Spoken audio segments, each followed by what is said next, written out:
Israeli বিধিনিষেধ পাত্তা না দিয়েই সৃষ্টিকর্তার নৈকট্য লাভে দলে দলে আল আকসায় গিয়ে প্রথম তারাবির নামাজ আদায় করলেন হাজার হাজার ফিলিস্তিনি। এমনকি ভেতরে জায়গা না পেয়ে খোলা আকাশের নিচেই তারা দাঁড়িয়ে পড়েন নামাজের কাতারে। সব মিলিয়ে এক অপূর্ব আধ্যাত্মিক দৃশ্যের সাক্ষী হলো মসজিদ আল আকসার চত্বর। শুরু হয়েছে ত্যাগ ও মহিমার ইবাদতে ঘেরা রমজান মাস। যুদ্ধ বিধ্বস্ত ফিলিস্তিনের চরম প্রতিকূলতাও দমাতে পারেনি মুমিনদের ইমানি স্পৃহা। তাই তো ইসরায়েলি বন্দুকের নলের মুখেই প্রথম তারাবি আদায়ে আল আকসা অভিমুখে ছুটেছেন হাজার হাজার মুসল্লি। ইসরায়েলি বাহিনীর ব্যাপক কড়াকড়ি সত্ত্বেও প্রথম রাতেই কানায় কানায় পূর্ণ হয়ে ওঠে পবিত্র এই মসজিদের প্রাঙ্গণ।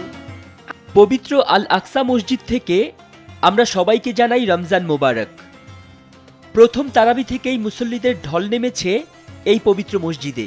প্রার্থনা করি পুরো মাস জুড়ে এক শান্তিময় পরিবেশে এভাবেই যেন আল্লাহর ঘর মুসল্লিদের উপস্থিতিতে মুখরিত থাকে। মহান আল্লাহ আমাদের আল আকসা মসজিদকে হেফাজত করুন। সবাইকে পবিত্র রমজানের শুভেচ্ছা।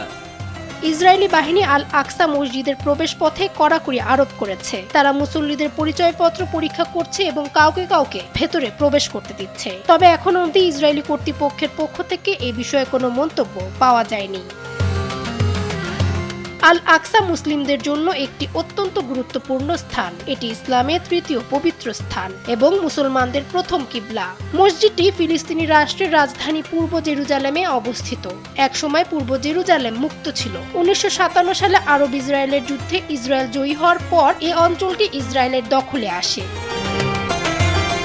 2023 সালের অক্টোবর থেকে গাজায় ইসরায়েলি বাহিনীর অভিযান শুরুর পর থেকে জেরুজালেমে মুসলিমদের প্রবেশে ব্যাপক বিধিনিষেধ আরোপ করে ইসরায়েল। তবে 2025 সালের অক্টোবরে যুদ্ধবিরতির পর থেকে সেসব বিধিনিষেধে খানিকটা শিথিলতা এনেছে ইসরায়েলি কর্তৃপক্ষ। ডেস্ক রিপোর্ট, সময়ের আলো।